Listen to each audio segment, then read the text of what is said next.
Olá, este é o Espaço Debate, um programa produzido pela Escola Superior do Ministério Público da União. Nesta edição, o nosso assunto são os crimes de ódio, que acontecem em razão de raça, religião, orientação sexual, gênero e origem. Agressão física, ameaça, insulto, humilhação. Esses são alguns exemplos de atos de violência provocados por preconceito e intolerância. O crime de ódio tem caráter coletivo e atinge com maior frequência as chamadas minorias sociais. São atentados à liberdade e à dignidade humana que estão gravados na história da humanidade. Hoje, apesar das punições previstas em lei, esses atos ainda estão presentes no dia a dia de boa parte dos brasileiros. Sobre esse assunto, eu converso agora com o promotor de justiça, Tiago Pierobon de Ávila. Obrigada pela presença, procurador. Para iniciar a nossa conversa, eu gostaria que o senhor explicasse como a legislação brasileira caracteriza os crimes de ódio. Olá, Grazi. Olá aos nossos espectadores. É um prazer estar aqui no Espaço Debate para discutir um tema tão importante como esse, que são os crimes de ódio.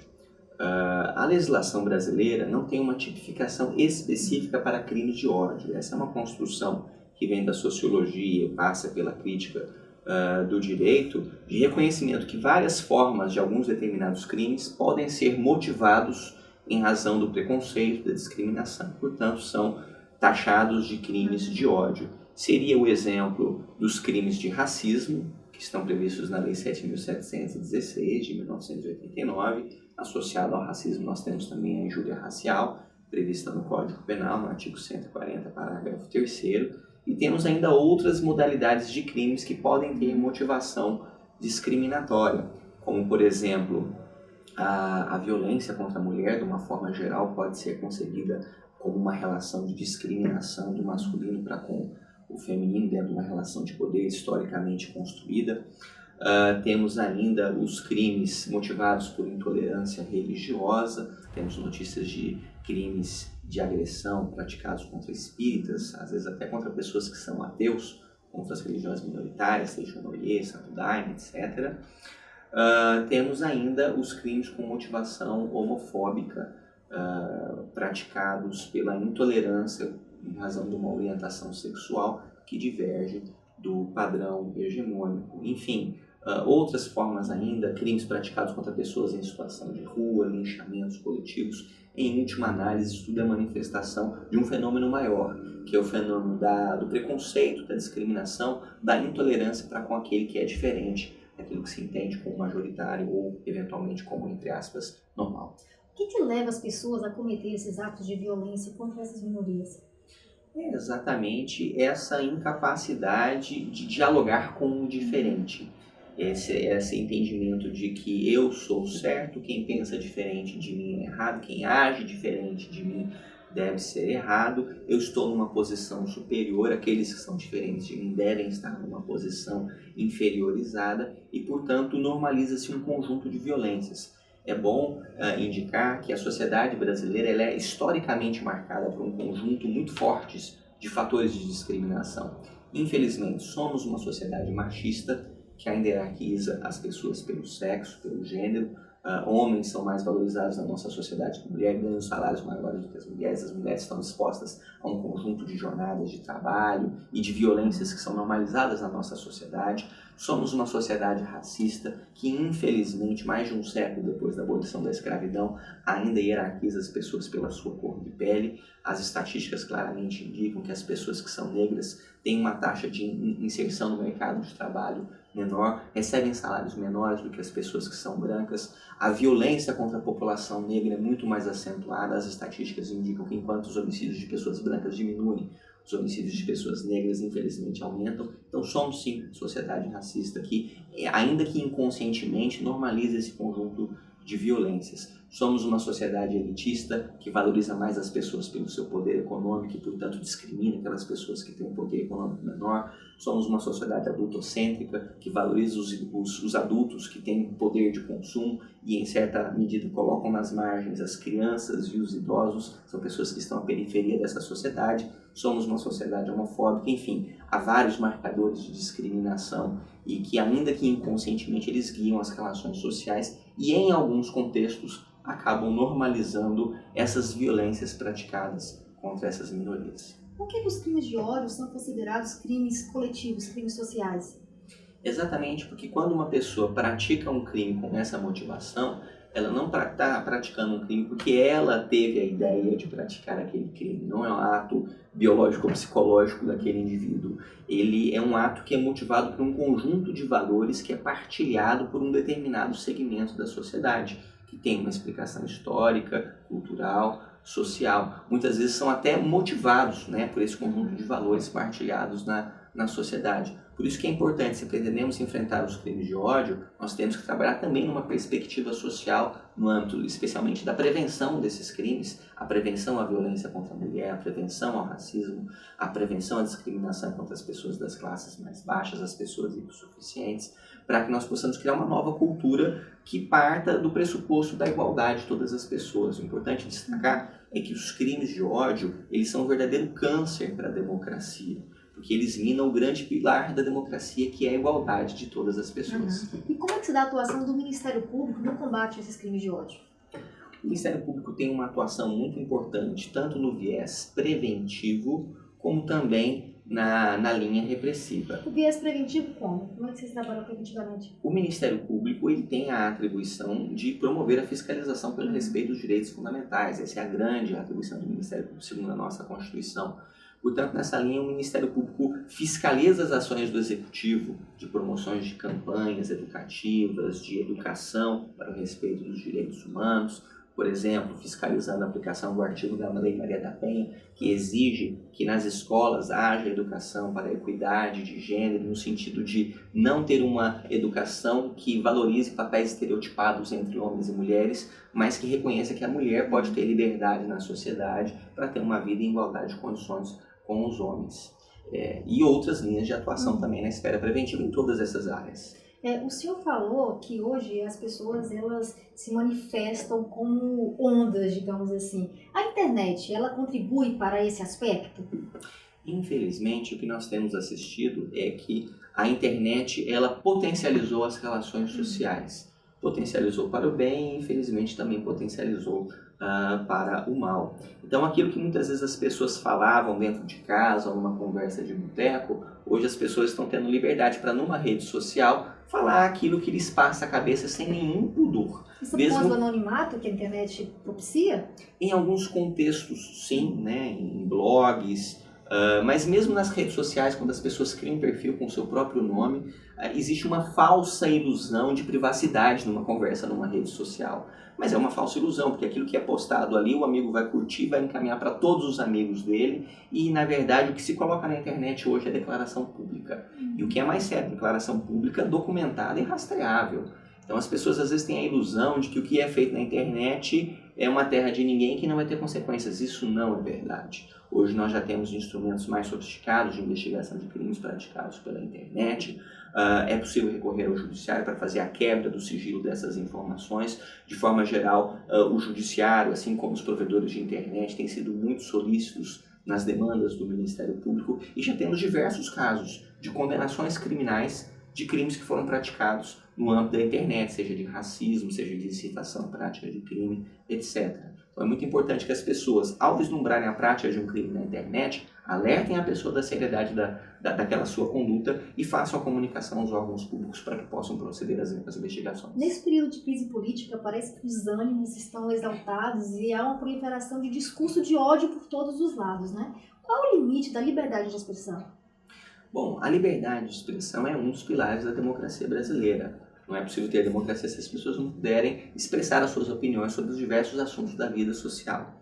O problema é que o âmbito da liberdade de expressão nas discussões políticas, de forma geral, ele é amplo. As pessoas têm que ter liberdade para discutir, mas não é possível abusar das liberdades constitucionais para se realizar a prática de crimes, especialmente para se violar outros dos fundamentos essenciais da República Federativa do Brasil, que é a promoção da igualdade de todas as pessoas sem nenhuma forma de discriminação.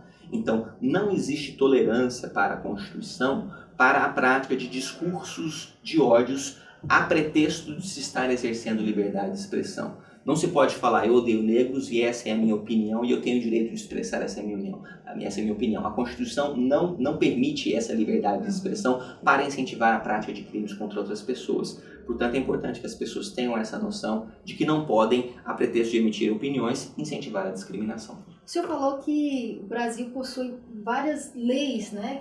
Leis contra o racismo, leis contra a injúria racial. Mas ainda assim, mesmo com elas, a gente tem casos e mais casos de racismo, né? O que falta? Onde é que está o problema? Existem vários caminhos a serem percorridos para se avançar na superação desse paradigma de normalização das discriminações. A prevenção é um caminho extremamente importante. Temos que cumprir o Estatuto da Igualdade Racial, quando estabelece, por exemplo, a importância de ensino sobre a cultura negra, a valorização da cultura negra nas histórias, a história dos negros, o Brasil, uma educação para a tolerância à diversidade. E ainda assim, no âmbito da repressão, é muito importante que os estados se especializem para o enfrentamento das discriminações. Porque os funcionários públicos que estão nas delegacias, no Ministério Público ou no Judiciário, eles não vieram de Marte. Eles vieram da sociedade que está aí. Então, se a sociedade partilha de valores discriminatórios, em certa medida é previsível que esses funcionários públicos em algum momento partilhem desses valores. Só que são valores que são contrários ao paradigma constitucional. Então é muito importante, por exemplo, a criação de delegacias especializadas no enfrentamento ao racismo, de núcleos dentro do Ministério Público para o enfrentamento à discriminação. Por exemplo, no âmbito do Ministério Público do Distrito Federal e Territórios, nós temos desde o ano de 2005, portanto já vai completar 10 anos, um núcleo de enfrentamento à discriminação, com pessoas especializadas na temática para processar os casos criminais de racismo e de injúria racial. O que nós podemos perceber na experiência da PDFT é que houve um salto qualitativo gigante depois que se criou esse núcleo especializado. A cada ano que passa, o número de denúncias oferecidas pelo Ministério Público vem aumentando. Isso não significa necessariamente que os casos aumentaram, mas significa que as pessoas estão mais dispostas a denunciar e que a estrutura do Estado está mais eficiente para investigar adequadamente e para dar a responsabilização para esses crimes. Os homossexuais hoje, infelizmente, tornaram-se alvo, né, de atos de violência bárbaros, muitas vezes. E a homofobia ainda não é crime no Brasil. Esse assunto ainda é um tabu aqui em nossa sociedade? Sem sombra de dúvida, somos uma sociedade altamente machista. Portanto, a questão da homofobia está inserida dentro dessa visão machista de vida. E associado ao machismo nós temos ainda os discursos religiosos, que muitas vezes reprovam essas condutas, mas reprovam não apenas na perspectiva religiosa, muitas vezes em certa medida incentivam até a violência contra essas pessoas. E é óbvio que as religiões têm o direito de terem as suas opiniões sobre a sexualidade, se pode ter sexo antes do casamento ou não, se pode se divorciar ou não, qual é a forma correta de fazer sexo. Agora, não é possível que se incentive a violência contra as pessoas que divergem desse paradigma de sexualidade dado pela religião. Então nós tivemos casos, por exemplo, de pessoas que não eram homossexuais, mas que foram confundidas, o caso daquele pai que estava andando abraçado com o filho, e que ambos foram brutalmente agredidos porque foram confundidos como dois possíveis homossexuais. O importante as pessoas terem a consciência é que nenhum tipo de violência passa sem as suas consequências. Toda violência acaba retornando para a própria pessoa que incentivou a sua prática. E infelizmente também a gente tem casos de intolerância religiosa, como o senhor citou, principalmente daquelas religiões de matriz afrodescendentes, né? Como é que compartilhar essa intolerância religiosa com a nossa liberdade religiosa? O que as pessoas precisam ter em mente é que a liberdade de religião é o pressuposto para o exercício das religiões.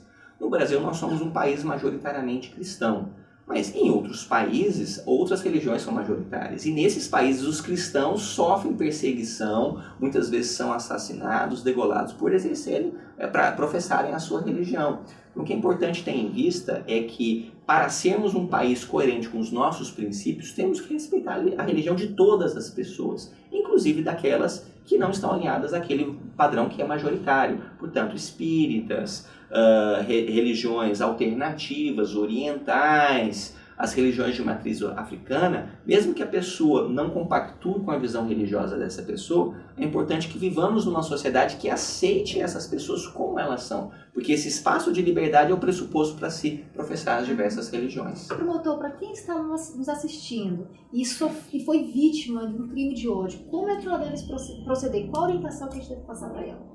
O que nós sempre recomendamos é que as pessoas não normalizem esses crimes. É importante não aceitar a sua prática e procurar as autoridades públicas. Portanto, anotar o nome das testemunhas que presenciaram os fatos, isso é muito importante. importante, chamar imediatamente a polícia militar para efetuar a prisão em flagrante da pessoa que está praticando o crime, procurar uma delegacia de polícia para registrar essa ocorrência, levando todas essas informações, e se eventualmente tiver algum problema quando do registro da ocorrência, alguma eventual incompreensão por parte do policial, ainda há a possibilidade de se procurar diretamente o Ministério Público, levando-lhe os fatos ao conhecimento para que sejam tomadas as providências cabíveis. Por fim, promotor, você acha que o brasileiro está perdendo a sua cordialidade? Será que já fomos tão cordiais assim? A pergunta também ia ser uma pergunta importante. discutida. O que me parece que tem acontecido é que, de forma geral, a internet e as novas relações sociais, em certa medida, empoderaram as pessoas para participarem do discurso. Durante muito tempo, o brasileiro foi passivo em relação às discussões em geral.